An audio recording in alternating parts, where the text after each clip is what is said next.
Hello साथियों, आप सभी का इस चैनल पर स्वागत है। और आज का हमारा टॉपिक है जो आपके सामने है, होमोनिम। होमोनिम क्या है? ये आपने इंग्लिश में कहीं न कहीं पढ़ा होगा। इस तरह का शब्द यानी इस तरह का वर्ड आपने कहीं न कहीं पढ़ा होगा।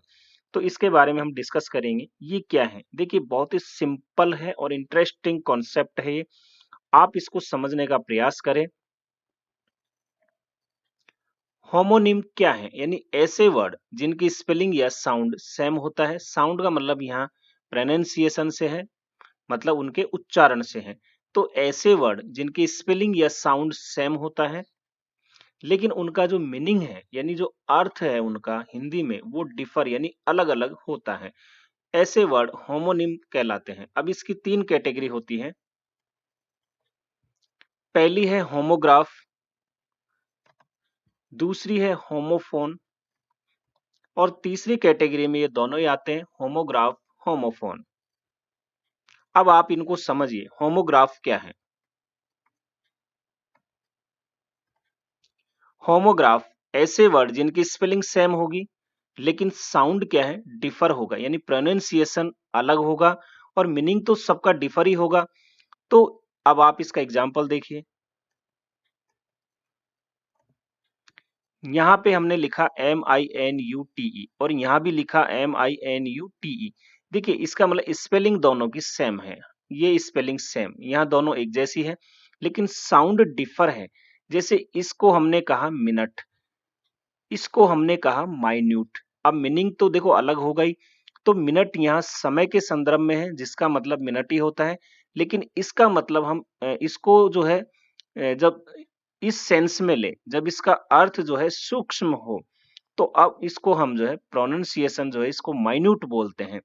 तो यही आपको समझना था कि कुछ वर्ड ऐसे होते हैं जिनकी स्पेलिंग सेम होती है, लेकिन साउंड उनका अलग-अलग होता है और मीनिंग तो अलग होगी ही। तो ये कॉन्सेप्ट आपको क्लियर हो गया होगा कि मिनट को जब हम समय के संदर्भ में बोलते हैं तो मिनट बोलते हैं, लेकिन सूक्ष्म यानी छोटा कण के रूप में बोलते हैं तो उसको माइन्यूट बोला जाता है। ऐसे बहुत सारे वर्ड हैं। दूसरा, होमोफोन, आप इसको समझिए।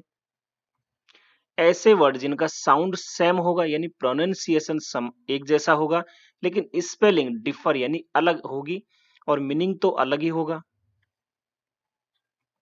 जैसे RIGST और WRIT। यहाँ हमने क्या लिखा? Spelling differ. बिल्कुल, यहाँ राइट और यहाँ भी राइट, लेकिन दोनों की स्पेलिंग अलग अलग है। अब साउंड क्या है? सेम। देखिए, प्रोनाउंसिएशन दोनों का एक जैसा है। इसको भी हम राइट बोलते हैं और इसको भी राइट बोलते हैं। मीनिंग तो अलग हो गई। इस राइट का मतलब सही और इस राइट का मतलब लिखना। तो कॉन्सेप्ट आपको क्लियर हो गया होगा होमोफोन क्या है। अब जो होमोफोन और होमोग्राफ यानी दोनों की कैटेगरी में आते हैं, ऐसे वर्ड जिनकी स्पेलिंग सेम, साउंड भी सेम, लेकिन मीनिंग अलग। जैसे यहाँ हमने लिखा TABLE table. TABLE table, spelling same है, साउंड भी दोनों का सेम, यानी इसको भी हम टेबल बोलते हैं, इसको भी टेबल। और इसका मतलब हुआ मेज और इसका मतलब हुआ सारणी। तो देखिए, कॉन्सेप्ट बहुत छोटा सा था, लेकिन मैंने आपको समझाने का प्रयास किया है। उम्मीद है आपको ये टॉपिक समझ में आया होगा और आपका कॉन्सेप्ट क्लियर हुआ होगा। इसको क्यों समझाया गया है? क्योंकि इसके बाद हम, जैसे आपने इंग्लिश में पढ़े होंगे, कंफ्यूजिंग वर्ड यानी ऐसे वर्ड जो एक ही वर्ड की कई अलग-अलग मीनिंग होते हैं, या फिर एक वर्ड है जिसका साउंड अलग-अलग होता है, तो उन पर हम डिस्कस करेंगे ताकि आपके सारे कंफ्यूजन दूर हो जाएं।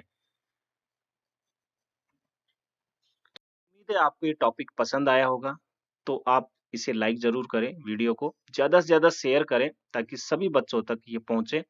और हंसते रहिए, मुस्कुराते रहिए और मेरे साथ एंजॉय करते रहिए इंग्लिश। धन्यवाद।